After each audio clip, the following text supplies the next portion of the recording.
गांव में एक सोमन नाम का आदमी रहता था। वह लकड़ी लाने जंगल की तरफ गया।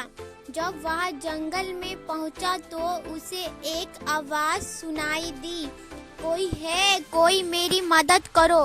सोमन सोचने लगा कि ये आवाज कहाँ से आ रही है।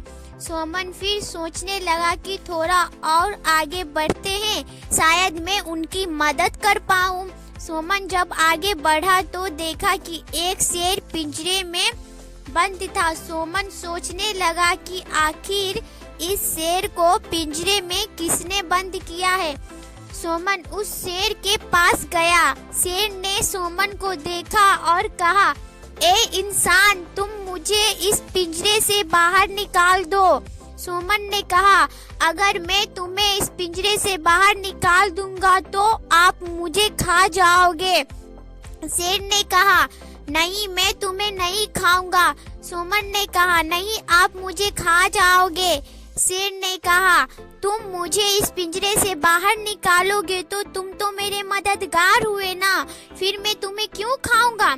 सोमन ने शेर की बात नहीं मानी। शेर ने सोमन से कहा, अगर तुम मुझे इस पिंजरे से बाहर निकाल दोगे तो मैं तुम्हें एक सोने का कंगन दूंगा। सोमन ने शेर की बात सुनकर उसके मन में लालचपन आ गया। सोमन सोचने लगा, क्या मैं इसे पिंजरे से बाहर निकाल दूंगा तो क्या ये सच में मुझे सोने का कंगन देगा।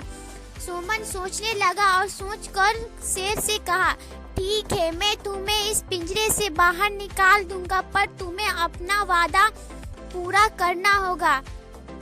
शेर ने कहा, ठीक है। सोमन ने शेर की बात मान ली और शेर को इस पिंजरे से बाहर निकाल दिया। सोमन ने उस शेर को पिंजरे से बाहर निकाल दिया। शेर सोमन के पास सोमन से कहा, मैं तुम्हें खा जाऊंगा। सोमन ने कहा, तुम तो मुझसे वादा किए थे कि मैं तुम्हें नहीं खाऊंगा। शेर ने कहा, मैं 3 दिन इस पिंजरे में बंद था और 3 दिन से भूखा हूँ। जब मेरे पास मेरा भोजन आया है तो मैं उसे कैसे छोड़ सकता हूँ। सोमन ने शेर की बात सुनकर वह हैरान हो गए और सोचने लगा कि क्या ये सच में मुझे खा जाएगा। तब सोमन चालाकीपन से काम लेता है और शेर को कहता है, आप इस जंगल के राजा हो तो आपको इस जंगल में किसने बंद किया है। शेर ने कहा, मुझे इस जंगल में किसी ने बंद नहीं किया है। सोमन ने कहा, तो फिर कैसे बंद हो गए। शेर ने सोमन को कहानी बताता है और शेर जब पिंजरे के अंदर जाता है तब शेर को सोमन उस पिंजरे में बंद कर देता है और वहां से जान बचाकर भाग जाता है।